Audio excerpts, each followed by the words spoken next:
It is National Mojito Day. Yes! See, we're hanging out with some excited people. What better way to celebrate National Mojito Day than to come to our hometown, Cape Coral, the very first, if you will, distillery in the state of Florida since Prohibition. Yes! And this man who is so excited next to me, he is Paul Cottrell. That's me. Did I get it right? First time. I nailed it. First time. I Round of nailed applause for it. Amy nailing the name first time. Yes. And he wears many hats here. Not all of the hats. All of the every hats. one of the hats. All of the hats. He could call himself an event director. Mm-hmm. He could call himself an ace tour guide. Mm-hmm. He is the assistant distiller. Yeah. Media relations. Media relations. Yeah, see, there yes. you go. You might see him on Wicked Dolphin's Facebook page making a cocktail weekly. Mm-hmm. So we decided to come here because we know he is an expert. And he's going to help us celebrate National Mojito Day. So thank you. Anytime. Thanks for coming out. I'm glad you guys on the podcast. got to walk around and take the tour with us today too. You enjoyed the tour? Great. It was great. Yeah? Cool. Yeah. Awesome. I'm glad you enjoyed it. Mojito So, time. You ready? I'm ready. I'm going to Let's walk do you it. through the process. You're going to learn how to make one of these. You're going to be able to go home and make as many as you want. Yay. Okay. Right? So the first thing you need is this. Looks like a big wooden stick. It's like a baseball. Called a muddler. Okay. Right? Yeah. Ooh, it's a Wicked Dolphin muddler. Branding! What's really important with muddlers is you get a big heavy muddler, you kind of feel it's got some stability to it, and you want those teeth in there. The idea behind muddling is we're going to break in to all the oils and the mints and the oils in the lemons, because we want the limes. You want the lime and the mint to kind of, so here's the idea, right? We're going to take 1, 2, 3, and then we're going to do 3, and the other one. Ooh. Right? So we want about a ½ ounce of lime juice. So if you get some really good limes, maybe you might only need 2. Okay. Some bartenders you'll see squeeze in there. For They're me, really juicy. we're going to muddle these suckers. So we're going to squeeze everything right out of them. Right? Ooh. So we got our limes. Then we need your mint leaves. If you got a plant at home, that's a great way to do it. But if you're going to go to the grocery store, get the good stuff. Right? Get the good stuff. Get all that organic stuff. And we want maybe 5 or 6 mint leaves in here. Okay. The oil is all we're looking for. A bit of a floral note. So it's going to be a little intense. And we don't want to be too crazy intense here. We want just enough. And you don't shake to combine. No, because the muddler is going to do all that, right? Okay. So, got a little bit of mint in there. And we're going to start with our rums. Which rum did you start with there? So we're going to start with the key lime rum first. And then we're going to do the same exact recipe we're going to do in the key lime. We're going to do with the coconut rum as well. This key lime, it seems new. Brand new. I released this in April on my daughter's birthday. Happy birthday to little Phoebe. Yay! On her 4th birthday, we released key lime rum, and we sold out in about 90 minutes. Oh my goodness. And so then we went to Matt and we said, we got to make double the size so we can make it again. We made double the size. We sold out in about a day and a half. So now we've made double the size again. And I've only got about another 2 or 3 cases left before it's out again. Very popular. So it's a good one. And the key lime is going to play really well. So if you don't know what this is, by the way, let's talk about this. This is a jigger. And this is what we would call a 2-1 jigger. So you've got 1.75 ounces on the top, or excuse me, 1.5 ounces on the top, 0.75 ounces on the bottom. So we're always so you have double the volume, half the volume. And for your mojito, you're going to put your lime and your mint in. The big one is rum. Okay. The small one, sugar. So more rum. More rum. More than rum. Sugar, right? So we're gonna do the key lime. And it goes.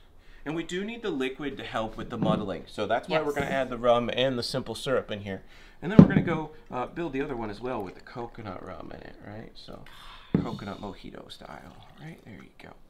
And now we're going to come in on the other side with simple syrup. You can buy this in the store.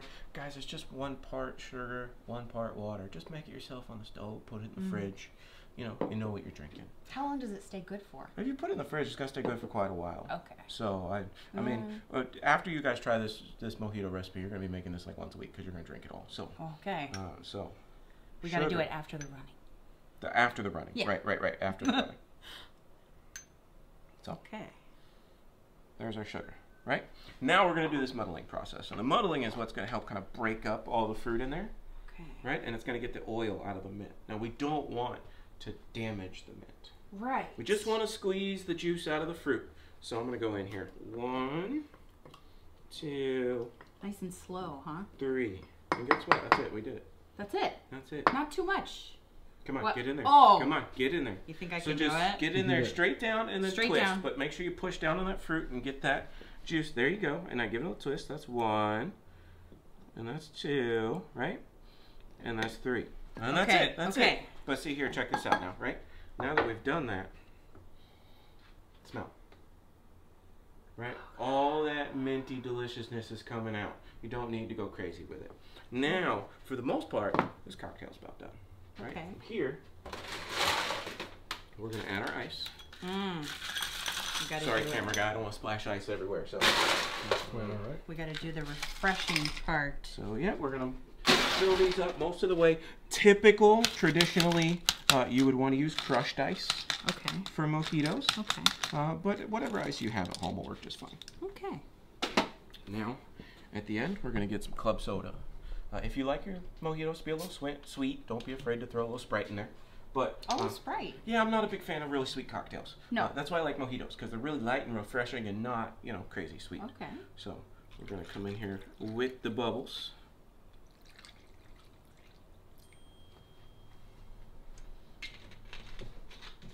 And that's it. Now, drinking should be a sensory experience, right? So we need pretty garnish first. So we're going to put the lime on there, right? And now we're going to come back in here with these really, remember I saved these really pretty mint leaves. That's the really big ones, right? We're going to tuck these in here so they're nice and tall, just like this. You're going to get all the aromatics That's when you go to drink Every it. time you take a sip of this, it's going to smell like mint. And when it smells like mint, it's going to taste like mint. And are you anti-straw? I am not anti-straw. We want to be good to the planet. We want to be good to the planet. Of course. But if you wanted to drink this with a straw, you could. The other thing you could do with this, the aroma, right? Yeah. The other thing you could do with this is what we would call a raw shake. So you could use a shaker for this, and all you would do is you would just dump your contents into the shaker and dump it back into the glass again. Just give it one little mix. I like this particular setup because the cocktail kind of changes a little bit. When you get farther down, more of the lime, more of the flavors of the rum, it's a little lighter up front and it gets a little more intense the farther down you get. I kind of like that when I drink my cocktails. Nice and easy. Yes. Oh, cheers. We did it. We did it. See, it's got that big hit of mint right up front. Oh, yeah. You probably get a little bit of the coconut in there, Yes. Yeah. And the lime, like just the... This is one of those cocktails that's just elegant in its simplicity. There's nothing difficult here. The preparation might be a little difficult. People might have not seen a muddler, but this is, 3 or 4 really simple ingredients put together really simply. So delicious. It is pretty tasty. Now, what does that one taste like? I don't know. What does yours taste like? Oh, let's switch. Switch! We did it. We did. See, the coconut brings a whole different kind of depth to it, right? That coconut water. Where this is going to be more along the lines of that limey, bittery feel. Key lime rum was a hard one, because key lime rum, when you're making key lime rum, you got key lime pie. Yes. You got key lime rum that's so bitter that you can't drink it. Yes. And then you got this really happy middle ground in the middle that's about that big. So we made a lot of really terrible batches of key lime rum. So it took a while. Tried over a year. Ooh. Trying to find that balance between the bitterness and the sweetness, right? We wanted to make key lime pie drinks, but we didn't want to feel like we were making key lime pie rum, right? And it's not bitter. It's not too much lime either in a mojito. It's got to be there. You got to notice it's there. Yeah, because you still get the mint and you still get the refreshing bubbles. And Absolutely.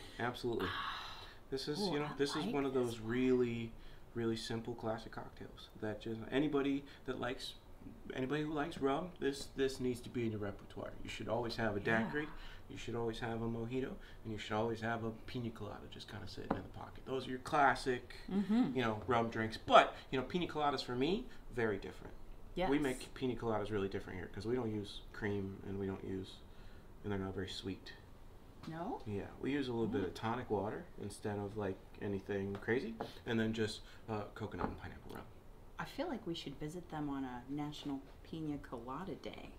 You know? I'm sure you're gonna make you one of those before you go home anyway. So that's how I feel. I feel like there's more drinking to be done. There's never drinking to not be done. Right? So, but if people want to get these amazing flavors from Wicked Dolphin, how can they? You got a couple of options. If you live in Florida, chances are there's somebody in your town that carries it. We do have a couple of online avenues for retailers. The big one being Cask Cartel, Caskcartel, and they're basically like Amazon for booze. And you're also on Instagram and Facebook. Oh yeah, welcome to the age of social media. Yeah. You know, whatever platform you're on, I'm probably on. You know, everything that we do that's new and fun and exciting, we do on Facebook. We do on Instagram. We go to award shows. We go to competitions. We go to. We just went to the Reggae Rum Festival in Tampa. You know, all these kind of things, and we're always talking about them on Facebook and Instagram. If we're making something new, we're announcing that on Facebook or Instagram. You can see me every Friday making a cocktail on Instagram. We're actually going to make one of these tomorrow. Yay. I might even make a different one than what I made for you today, just because I feel like I want to be adventurous. Tune in and see what Paul makes. Should. This was delicious. The tour was amazing. Wicked Dolphin is the place to be when celebrating National Mojito Day. Thank you so much. Anytime. Thanks for coming out. Cheers to you. We're going to make more? Yes. You guys hanging out? Yeah, I'm in. Let's do it. We'll do it.